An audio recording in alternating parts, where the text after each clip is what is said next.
Tirupati parliament నియోజకవర్గ ప్రజలారా, Tirupati parliament నియోజకవర్గ 7 నియోజకవర్గాల్లో వైసీపీ నాయకులు ఏ విధంగా అక్రమాలకు పాల్పడుతున్నారో ఒకసారి చూడండి. తిరుపతిలో ఎమ్మెల్యే భూమాన కరుణాకర్ రెడ్డి ఈయన ఏంటంటే అన్ని విధాలుగా ఈయన trust board Tirumala Tirupati trust board chairman గా కూడా చేస్తుంది. ఈయన దోచుకున్నది ఏంటంటే కోట్ల విలువైన భూములు దోచేశాడు. 1,00,000 నుంచి 5 కోట్ల విలువైన పనుల్ని సైతం ముందుగా పనులు పూర్తి చేసి తర్వాత పనుల విలువ అంచనా వేసి టెండర్ల బిల్లులు చెల్లింపులు చేశారు. కొత్త అక్రమ సంపాదనకు తెరదీశారు. ఈయన ఏంటంటే వైకాపా ప్రభుత్వం అధికారంలోకి వచ్చిన తర్వాత తిరుపతి స్మార్ట్ సిటీగా ఇవ్వాల్సిన రాష్ట్ర వాటా ఇంతవరకు విడుదల కాలేదు. దీంతో కేంద్ర ప్రభుత్వం నుంచి కూడా నిధులు ఆగిపోయాయి. వీళ్ళ వల్ల గత ప్రభుత్వం విడుదలైన 600 కోట్ల నిధులతో చేపట్టిన పనులు తమ ప్రభుత్వ అభివృద్ధిగా ప్రచారం చేసుకుని అర్థవంతంగా ఆగిపోయిన పనులు సైతం దొడ్డిదారులు ఏమార్చి ప్రారంభోత్సవాలు చేసుకుంటూ ఉన్నారు వీళ్ళు.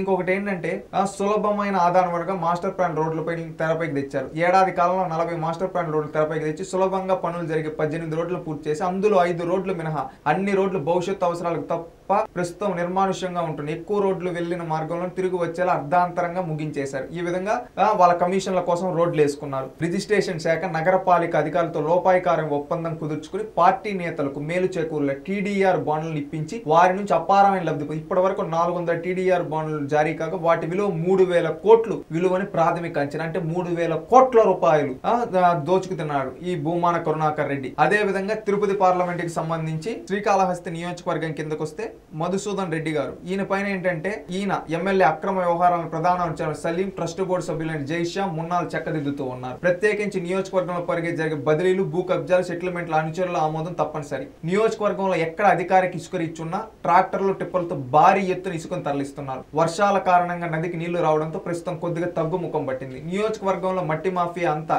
ఎమ్మెల్యే అనుచరుల కనుసన్నల్లోనే జరుగుతోంది. 6 వరుసల రహదారి అవసరమైన మట్టిని రోడ్డు పొడవునా ఉన్న చెరువుల్లో అక్కడ నేతలు అక్రమంగా మట్టిని తవ్వించి అమ్ముకుని తద్వారా ఎమ్మెల్యేకి భారీగా ముడుపులు అందాయని ఉన్న ఆరోపణలు ఉన్నాయి. అదేవిధంగా ఎమ్మెల్యేకి అడ్డు వచ్చే వారిని అక్రమ కేసులు ఇరికిస్తుంటారు. తెదేపా జనసేనకు సంబంధించి ముఖ్య నేతలు SC, ST అట్రాసిటీ కేసులు పెట్టి వేధించారు. అదేవిధంగా శ్రీకాళహస్తి పైప్స్ విషయంలో ఎమ్మెల్యే తీరుపై ముఖ్యమంత్రికి ఫిర్యాదు వెళ్ళినట్టు అక్కడ నుంచి వచ్చిన ఆదేశాలతో ఆయన ఆ పరిశ్రమ కాస్త దూరంగా ఉన్నారంట. అంటే ఈ విధంగా భయపెట్టి మొత్తం దోచేశాడు నియోజకవర్గాన్ని. గుళ్ళో లింగాన్ని సైతం మింగేశాడు ఈయన. ఇంకొక ఆయన ఏమంటే గూడూరులో ఏంటంటే సూలూరుపేట కిందకు వస్తే సూలూరుపేటలో అక్కడ ఉండే ఎమ్మెల్యే సంజీవయ్య ఆయన ఆగడాలకైతే అసలు అడ్డు అదుపు లేకుండా పోయింది. ఏ విధంగా అంటే సూలూరుపేట పురపాలక సంఘంలో ఎమ్మెల్యే అంచులకు పనులు చేసే అధికారులు దిశానిర్దేశం చేస్తూ పుర చైర్మన్ పనులు కాకుండా అడ్డుకున్నారు. సూలూరుపేట, నాయుడుపేటలో ఎమ్మెల్యే అంచులు దందాకు తిరుగు లేకుండా వారు ఎవరైనా ఎదిరిస్తే చాలు అంతే సంగతులు. ఎమ్మెల్యే సంజీవయ్య గ్రావెల్, ఇసుక, మట్టి మాఫియా చెలరేగిపోతున్నారు. గుట్కా, గంజాయి అమ్మకాల్లోనూ భాగస్వామి. నెలవారీ మామూలుతో పోలీసులు సైతం వీళ్ళు జోలికి రావటం లేదు. ఆ విధంగా దోచేస్తూ ఉన్నారు.